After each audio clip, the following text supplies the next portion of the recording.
And the skies and the earth were finished, and all the host of them. And on the seventh day God finished his work which he had made, and he rested on the seventh day from all his work which he had made.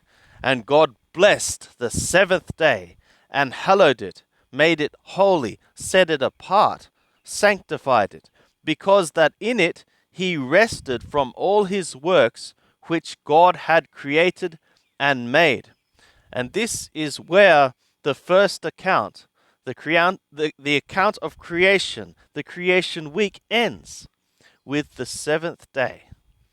But keep in mind that the scriptures have been in the hands of a religion made by the nations, which have perverted the word of God and have turned away from the keeping of God's commands, the keeping of God's Shabbat, his Sabbath.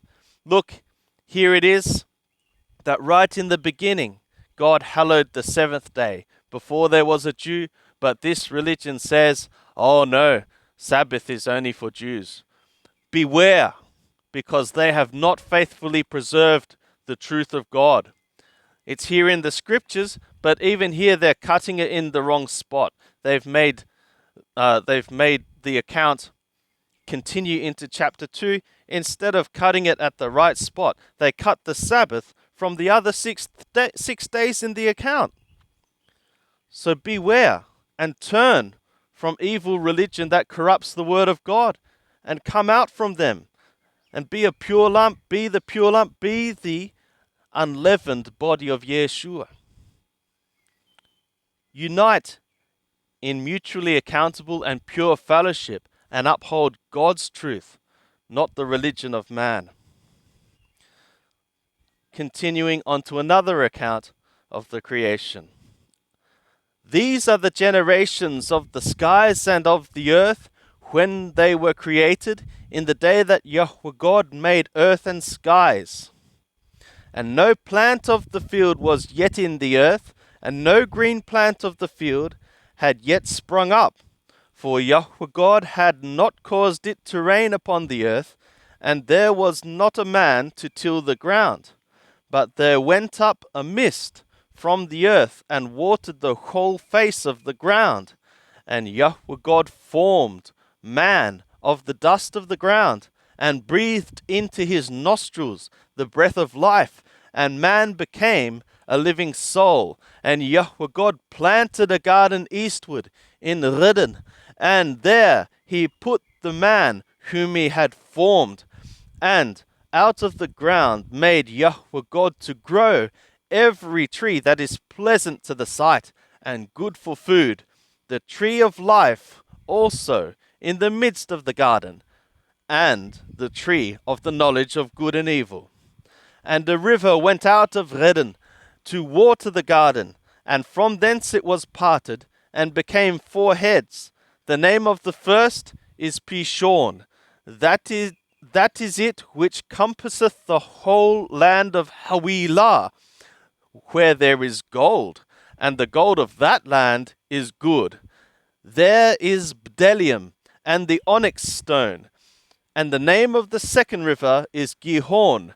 The same is it that compasseth the whole land of Cush. And the name of the third river is Hiddekel. That is it which goeth in front of Athur. And the fourth river is the Purat. And Yahweh God took the man and put him into the garden of Eden to dress it and to keep it.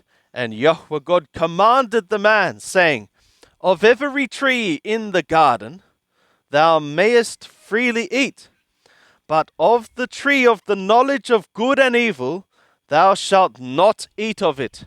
For in the day that thou eatest thereof, thou shalt surely die. And Yahweh God said, it is not good that the man should be alone. I will make a help meet for him, appropriate for him, corresponding to him. And out of the ground Yahweh God formed every beast of the field, and every bird of the skies, and brought them to the man, to see what he would call them. And whatsoever the man called every living soul, that was the name thereof. And the man gave names to all cattle, and to the birds of the skies, and to every beast of the field.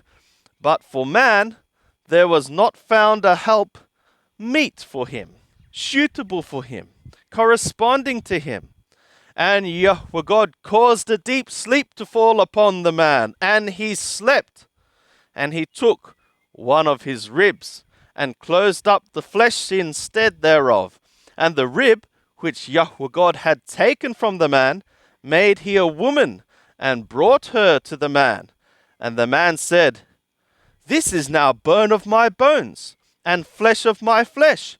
She shall be called woman, because she was taken out of man. Therefore shall a man leave his father and his mother, and shall cleave to his woman, and the two of them shall be one flesh.